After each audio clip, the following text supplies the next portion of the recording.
আমি অক্ষণ চান্না করে বাদামের মতো বার হয়ে গেছি মোমো খাইতাম কই যেতেছি এটা তোমরা দেখামো, তোমরা পুরো ভিডিওটা দেখো।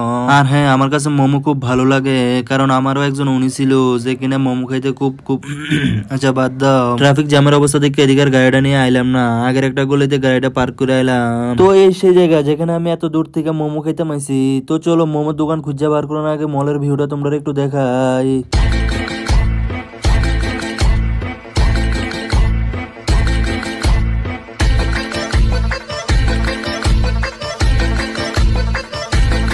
এই দেখো, এটি হচ্ছে এদিকে নাম্বার 1 হুগাইনা দোকান। 5-10 টাকার কেক আর বিস্কুটের উপর ক্রিম সিম লাগায় 200 টাকা বেচে। তো চলো এবার তোমরা একটু ড্রেসের কালেকশন দেখাই, কিন্তু এটা মাথাতে রাখো সব কিন্তু হুগাইনা দোকান।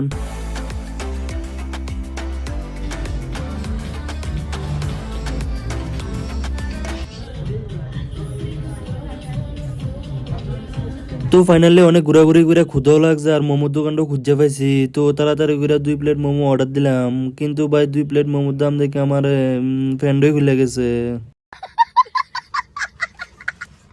बस हवा निकल गई। যাক, টাকাটা বড় কথা না, খাওয়াটা হয়েছে বড় কথা আর এনজয়টাও বড় কথা। सिस्टम पार देंगे। তো পেমেন্ট সেমেন্ট করে একটু টেবিলে বইলাম আর এডিলো একটু আলডালি করতেছিলাম। ওরে বাপ রে বাপ, 2200 টাকা দাম, এটি তো না রাখলেও পারতো, চুরি হয়ে যাবো।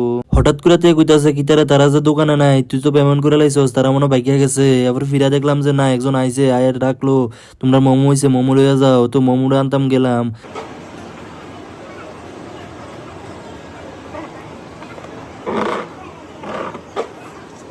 তো দেখো মোমোটি নিয়ে আয়া ভাগাভাগি করে আরম্ভ করে দিলাম। দেখো আগরতলার মোমোতে কত কিছু দে, মেয়োনিজ দে, স্যুপ দে, চাটনি দে, আর এখানে শুধু কি দিয়েছে, একটু মুরগের ঘু।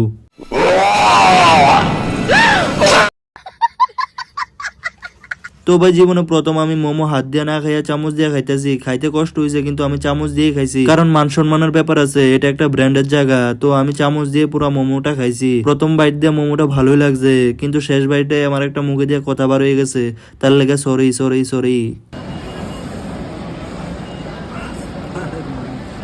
Sorry sorry sorry sorry sorry. তো খাওয়া দাওয়া শেষ, আবার হইছে বাড়ি যাওয়ার পালা।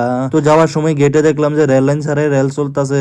তো তারে গুলাম আমার একটা ফটো তুল, তো আমার ফটো না তুলে ভিডিও করতেছে, আমার একটু লজ্জা লাগছে। তো যাওয়ানোর সময় এদিকে বই একটু ফটো ছোটো তুললাম। আর দেখো এদিকে ট্রাফিক জ্যামটা তোমরা একটু দেখা, এদিকে এক এক সিগন্যাল ভাই 15 থেকে 20 মিনিট, এমনকি আধা ঘন্টা পরে ছাড়ে। এদিকে এত জাম ভাই, এত জাম ভাই, মানে সোজা কথা একটু কষ্টই আছে, খুব কষ্টে আছে ট্রাফিক জ্যাম নিয়ে। বইয়ে কোনো কাজ পাইতেছিলাম না, তো একটু হাউগা ফুদ্দারে করতেছিলাম। এর মধ্যে তারা গুলাম ওই দেখ এদিকে রাশিয়ান।